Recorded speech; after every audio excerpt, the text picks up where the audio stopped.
بلکہ فرمایا کہ مومن کے پاؤں میں کانٹا بھی چبھتا ہے تو اس کا بھی اس کو اجر دیا جاتا ہے، اس کے درجے بلند ہوتے ہیں، اس کے گناہ معاف کر دیے جاتے ہیں، اس کی خطاؤں سے درگزر کر لیا جاتا ہے، لیکن یہ مشروط ہے اس تکلیف کو صبر کے ساتھ برداشت کرنے سے۔ اگر وہ واویلا کرتا ہے، ناشکری کے کلمات کہتا ہے، تو تکلیف تو ختم نہیں ہوتی لیکن اجر زائل کر دیا جاتا ہے۔ تو اس لیے ہمیں ہر صورت کے اندر صبر کے دامن کو مضبوطی سے تھامنے کی تلقین کی گئی، اور اہل ایمان کو یہ بھی سبق دیا گیا کہ جب انہیں کوئی بھی مصیبت پہنچتی ہے تو وہ کہتے ہیں انا للہ و انا الیہ راجعون، کہ ہم اسی کے ہیں اور اسی کے حضور پلٹ کے جانا ہے۔ تو یہ وہ امر ہے کہ جو ان کی طبیعت کے اندر ٹھہراؤ پیدا کرتا ہے اور ان کی زندگیوں کے اندر اللہ تعالیٰ جل شانہ پر جو یقین ہے اس کا پتہ دیتا ہے۔ اگر مصیبت کو اللہ کی طرف سے سمجھ کے مان کے صبر کیا جائے، اس کو مقدور سمجھا جائے، اس پر واویلا نہ کیا جائے، اللہ کی نافرمانی کا کوئی کلمہ نہ بولا جائے، اپنے عقیدے میں تزلزل نہ آنے دیا جائے، اپنے رویوں کی خوبصورتی کو زائل نہ ہونے دیا جائے، تو اس کا مطلب ہے کہ وہ شخص مومن ہے، اس کا یقین ہے کہ یہ اللہ کی طرف سے ہے، تو پھر اس کے یقین کے صلے کے اندر اللہ اس کو پھر ہدایت قلب کا چراغاں نصیب کرتا ہے۔ اور فرمایا واللہ بکل شیء علیم، اور اللہ ہر شے کو جاننے والے، اسے پتہ ہے کہ کسی پر مصیبت نازل کیوں کرنی ہے، اور اس مصیبت سے اس کا امتحان لینا مقصود ہے، اس کے درجوں کو بلند کرنا مقصود ہے، اس کے گناہوں کو معاف کرنا مقصود ہے، اس کو کسی آزمائش میں ڈال کر کے اس کو مزید کندن بنانا مقصود ہے، یا اس کا کیا مقصود ہے، اس کو سزا دینا مقصود ہے، یہ اسے پتہ ہے۔ تمہارا رب تمہاری طرف آنے والی جو تکلیفیں ہیں ان کے اندر ہزارہا پنہا حکمتوں سے واقف ہے۔ یہاں یہ بات بھی سمجھنے کے قابل ہے کہ جو شخص مصیبت کے آنے پر صبر اور استقامت کے ساتھ اس سے نپٹتا ہے اور اللہ پر جو اس کا یقین ہے اس میں تزلزل پیدا نہیں ہونے دیتا، کل من عند اللہ، اے محبوب فرما دیجئے جو کچھ ہے وہ تمہارے رب کی طرف سے، یہ اس کا خیال اور فکر ہے کہ یہ میرے اللہ کی طرف سے، تو پھر اس مصیبت کو ٹالنے والا بھی وہی ہے۔ تو اگر یہ اس کا عقیدہ پختہ تھا تو پھر وہ مالک کی دہلیز چھوڑ کے، مالک کی چوکھٹ چھوڑ کے کسی اور دہلیز پہ نہیں جائے گا، کسی اور چوکھٹ پہ نہیں جائے گا، وہ اس مصیبت کو دور کرنے والا مؤثر حقیقی اللہ کو ہی جانتا ہوگا اور اسی کے حضور دعائیں کرے گا، التجائیں کرے گا، کسی شرک کا ارتکاب نہیں کر سکتا ہے، اور وہ مالک کی دہلیز سے کبھی روح گردانی نہیں کر سکتا، بلکہ اس تکلیف کے آنے سے وہ اپنے رب کے ساتھ اور زیادہ جڑ جائے گا، اور اگر وہ صبر کرے تو یہ اس کا ایک مرتبہ ہے کہ وہ حوصلے کے ساتھ اس تکلیف کو برداشت کرے، اور دوسرا مرتبہ جو اس سے بڑھ کر ہے کہ اس پہ اللہ کی رضا کے سانچے میں اپنے آپ کو ڈھال لے کہ جے سونا میرے دکھ وچ راضی، میں سکھ نو چلے ڈاواں۔ اگر وہ اس بات پہ راضی ہے تو کوئی بات نہیں ہے، میں اس پہ راضی ہوں کیونکہ میرے رب کی یہ رضا ہے۔ تو یہ دونوں چیزوں کا مل جانا یا دونوں میں سے کسی ایک کا مل جانا، یہ اللہ کی طرف سے اس کو دیا گیا انعام ہے جو اس مشکل حالات میں اس کو حاصل ہوتا ہے۔ اب وہ کس کیفیت میں ہے اللہ تعالیٰ اس کو خوب جانتا ہے کہ وہ اس پہ صبر کر رہا ہے یا اس کا اندر ڈول رہا ہے، اس کا عقیدہ کمزور تھا اور وہ کمزوری کے باعث جو ہے وہ تزلزل کا، تذبذب کا شکار ہو گئے، تو یہ تمہارا رب خوب جانتا ہے۔ تو تمہارے سینے کے اندر چھپی ہوئی کیفیت تمہارے رب کے علم میں ہے۔ حضور علیہ الصلوۃ والسلام نے فرمایا کہ مومن کا معاملہ بھی بڑا عجیب ہے کہ اسے اگر تکلیف ہوتی ہے تو اس پر وہ صبر کرتا ہے، یا اسے خوشی ملتی ہے تو اس پر وہ شکر کرتا ہے، تو دونوں صورتوں میں اللہ اس کو اجر عطا کرتا ہے، اور یہ صرف شان مومن کی ہی ہے کہ وہ مصیبت پر صبر کرے۔ ارشاد فرمایا الا انبئکم، کیا میں تمہیں خبر نہ دوں باکبر الکبائر، جو بڑے بڑے گناہ ہیں ان کی، وہ ہمہ تن گوش ہو گئے کہ جی حضور ارشاد کیجئے۔ تو آقا کریم نے جو پہلی بات ارشاد فرمائی الاشراک باللہ، اللہ کے ساتھ کسی کو شریک ٹھہرانا ہے، اس کی ذات میں، اس کی صفات میں، اس کے افعال میں کوئی شریک نہیں، وہ وحدہ لا شریک ہے۔ دوسری بات حضور نے جو ارشاد فرمائی وہ ہے وعقوق الوالدین، والدین کی نافرمانی۔ امام فخر الدین رازی نے تفسیر کبیر میں لکھا ہے کہ انسان کے وجود کا سبب حقیقی ذات باری تعالیٰ ہے اور سبب مجازی والدین ہے۔ تو اس لیے گناہوں میں جو بڑے گناہ ہیں، اکبر الکبائر جو ہیں، ان میں سے دوسرا بڑا گناہ اللہ کے محبوب علیہ السلام نے عقوق الوالدین کو بیان فرمایا۔ تو والدین کے ساتھ حسن سلوک کرنے کی ہمیں تلقین کی گئی، اور یہ شریعت اسلامیہ کا ہم سے تقاضا ہے۔ اور ویسے بھی اولاد اگر طبعاً فطرتاً شکر گزار ہو تو وہ ہو ہی نہیں سکتا کہ وہ اپنے والدین کی نافرمانی کرے۔ اللہ کے محبوب علیہ السلام نے ایک موقع پہ ارشاد فرمایا کہ ملعون من سب اباہ، ملعون من سب اباہ، وہ شخص لعنتی ہے جو اپنے ماں باپ کو گالی دیتا ہے۔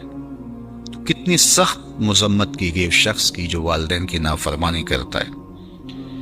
ایک موقع پہ حضور علیہ السلام نے فرمایا راغم انفن ثم راغم انفن ثم راغم انفن، 3 مرتبہ فرمایا۔ اس شخص کی ناخواہ آلود ہو، پھر اس کی ناخواہ آلود ہو، پھر تیسری مرتبہ فرمایا اس شخص کی ناخواہ آلود ہو۔ تو قیلا من یا رسول اللہ صلی اللہ علیہ وسلم، عرض کی یا رسول اللہ کس کی ناخواہ آلود ہو؟ تو آقا کریم علیہ السلام نے فرمایا من ادرک ابویہ عند الکبر احدہما او کلیہما فلم يدخل الجنہ، جس نے والدین کو، ایک کو یا دونوں کو، بڑھاپے میں پایا اور جنت میں داخل نہ ہو سکا، اس شخص کی ناخواہ آلود۔ اور یہ تیسری بات ارشاد فرمانے سے قبل حضور نے تکیہ چھوڑ دیا تھا۔ حضور ٹیک لگائے تشریف فرما تھے، لیکن جب حضور یہ بات ارشاد فرمانے لگے فجلس وکان متکئا، تو حضور بیٹھ گئے اور حضور نے تکیہ چھوڑ دیا، اور حضور نے فرمایا الا وقول الزور، سن لو، تیسری چیز جھوٹی بات کرنا ہے، جھوٹ بولنا ہے۔ تو یہ ہے اللہ کے محبوب علیہ الصلوۃ والسلام کا سخت تاکید کرنا جھوٹ سے اپنی امت کو بچانے کے لیے۔ اچھا، یہاں ایک بات روک کے یہ سمجھ لیں کہ جھوٹ بہت بری چیز ہے، لیکن شرک اس سے بڑا گناہ ہے۔ تو اس کی تاکید اتنی زیادہ کیوں کی؟ حضور نے ٹیک چھوڑ دی اور آقا کریم علیہ السلام بار بار ارشاد فرماتے رہے۔ تو اس کی وجہ یہ ہے کہ شرک کو بڑا گناہ سارے سمجھتے ہیں۔ اسی طرح ماں باپ کی نافرمانی ہر شخص سمجھتا ہے کہ یہ بہت بڑا گناہ ہے، اور اگر کوئی شخص ماں باپ کا بے ادب ہو، گستاخ ہو، تو لوگوں کی نظروں میں بھی وہ گر جاتا ہے کہ یہ برا شخص ہے کہ ماں باپ کے ساتھ بدسلوکی کر رہا ہے۔ تو یہ دو گناہ ایسے ہیں کہ جو لوگوں کو اچھی طرح معلوم ہے، لیکن عمومی طور پہ جھوٹ بعض معاشروں کے اندر یوں رچ بس جاتا ہے کہ اس کو عیب نہیں سمجھا جاتا۔ اس لیے حضور نے اس پر خاص تاکید کی اور ٹیک چھوڑ کے آگے بڑھے، اور پھر بار بار ارشاد فرماتے رہے کہ اس کو چھوٹا نہ سمجھنا۔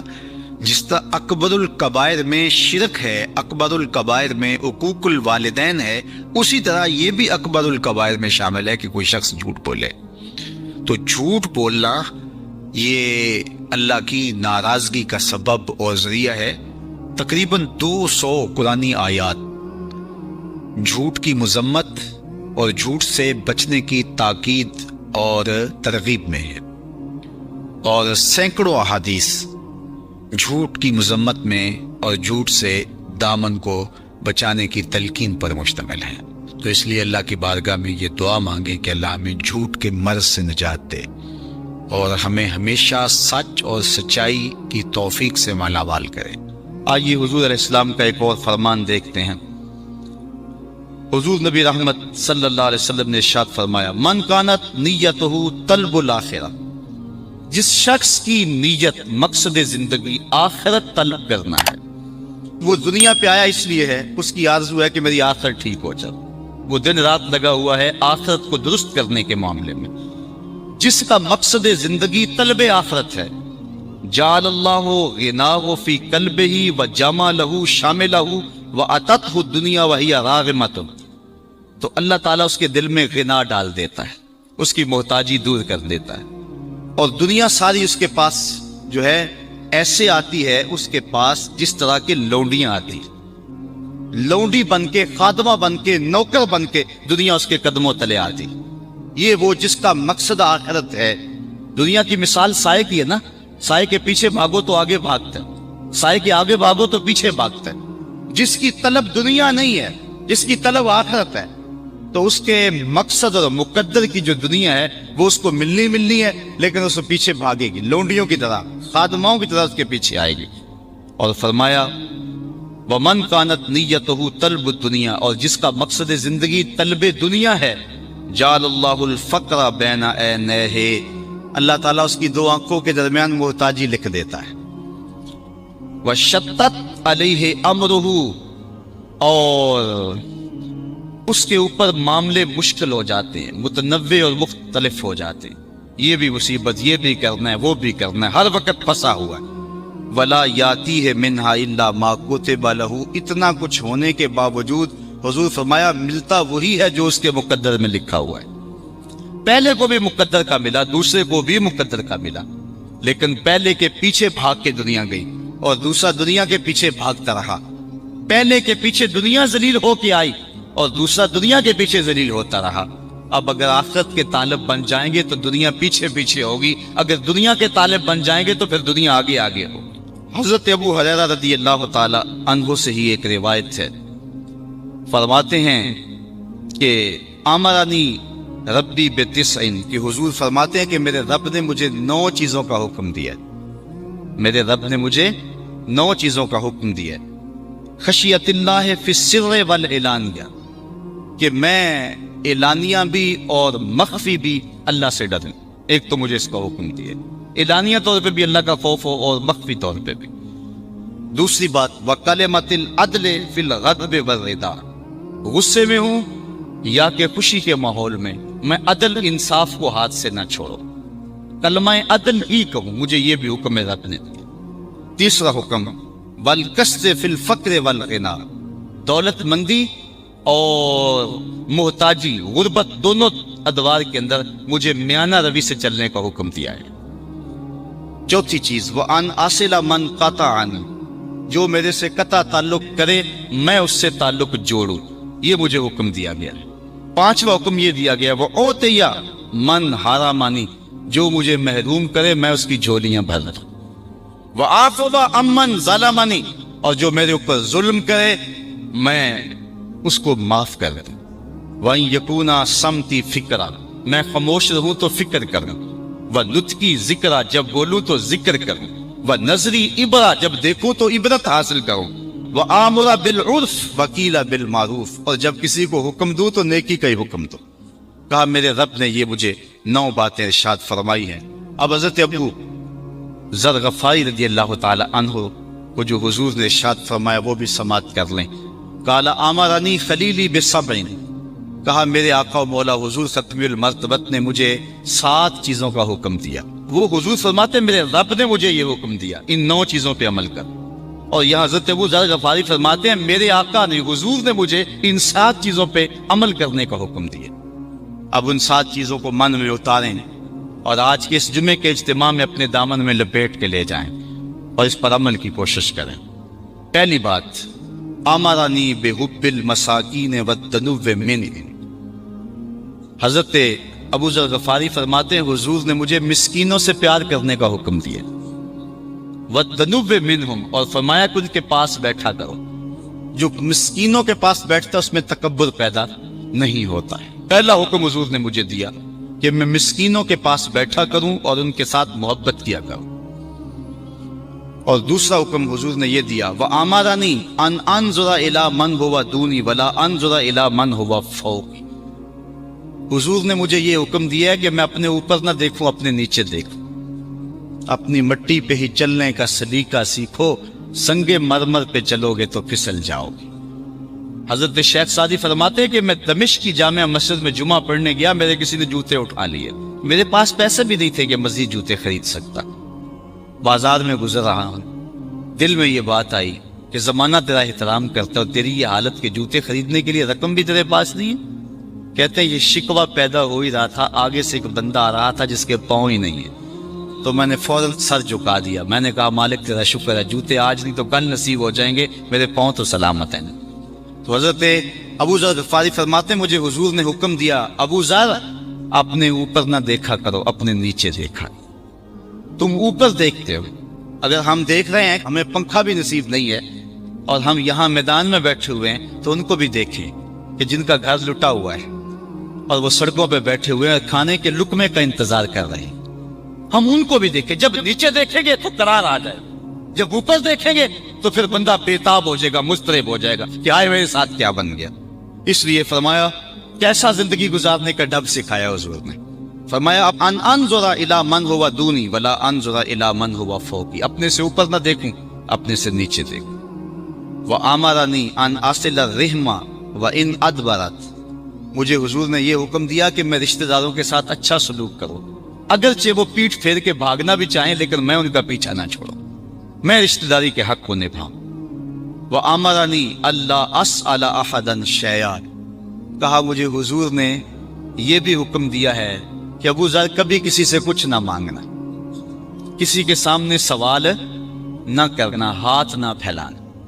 علماء نے لکھا ہے کہ جب انتہائی بندہ مجبور ہو جائے، پھنس جائے اور جان کے جانے کا اندیشہ پیدا ہو جائے، اس وقت بوقت ضرورت بقدر حاجت مانگ لینا جائز ہے، لیکن جو اہل اللہ ہیں اس موقع کے اوپر بھی جو ہے وہ اپنے آپ کو سوال سے بچاتے ہیں۔ آپ نے حدیث تو سنی حضرت ابو ہریرہ والے رضی اللہ تعالیٰ عنہ کی حدیث مشہور ہے، اس کا پہلا حصہ یہ ہے، حضرت ابو ہریرہ رضی اللہ تعالیٰ عنہ فرماتے ہیں کہ مجھے بھوک نے ستایا، کمر سیدھی نہیں ہو رہی تھی، نہ نماز پڑھی جا رہی تھی نہ قرآن پڑھا جا رہا تھا، میں مسجد نبوی کے ایسے زاویے میں بیٹھ گیا جہاں لوگوں کا گزر ہوتا تھا۔ میں نے کہا میں نے سوال تو کرنا نہیں، کوئی مجھے دیکھ کر کے میرے اندر کو ڈھونڈ لے اور میری مدد کر دے۔ کہتے ہیں میں دروازے پہ بیٹھ گیا، لوگ آتے اور گزرتے چلے جاتے، وہ کیا کسی نے کہا نا ہستی پلکوں کے نیچے غم بھی پلتے ہیں، مگر کون دیکھتا ہے اتنی گہرائی میں۔ کہتے ہیں لوگ آتے گزر جاتے۔ خیر میں نے ایک ہیلا ذہن میں آیا، حضرت ابو بکر صدیق آئے نا تو میں نے قرآن کی کسی آیت کے بارے میں مسئلہ پوچھا، تو انہوں نے مسئلہ بتایا، آیت بتائی اور چلے گئے۔ میرا خیال تھا کہ میں آیت پوچھوں گا، اس دوران وہ مجھے دیکھیں گے اور میری حالت سے آگاہ ہوں گے تو میری ضرورت کو پورا کریں گے، لیکن ان کی توجہ ادھر نہ گئی، جلدی میں تھے، انہوں نے بات بتائی اور چلے گئے۔ میں پھر پریشان، پھر حضرت عمر رضی اللہ تعالیٰ عنہ آئے، میں نے ان سے بھی کوئی مسئلہ پوچھا، انہوں نے مسئلہ بتایا اور چلتے بنے۔ میں پھر پریشان ہوا اور پھر اداس بیٹھ گیا اور جان نکل رہی ہے بھوک سے۔ کہتے ہیں پھر دل و قلب و نگاہ کا مرشد اولین آ گیا، حضور تشریف لے آئے۔ میں نے حضور سے بھی کچھ پوچھا، جب میں نے حضور سے پوچھا تو حضور نے میری جانب غور سے دیکھا اور پھر مسکرا کے بولے ابو ہریرہ بھوک لگی ہوئی ہے؟ میں نے عرض کیا حضور بھوک لگی ہوئی ہے، تو چونکہ مسئلہ میرا یہی تھا کہا پھر آ جاؤ میرے ساتھ۔ پھر وہ واقعہ آپ نے علماء سے سنا ہے کہ دودھ کا ایک پیالہ تھا اور 70 آدمی پی گئے۔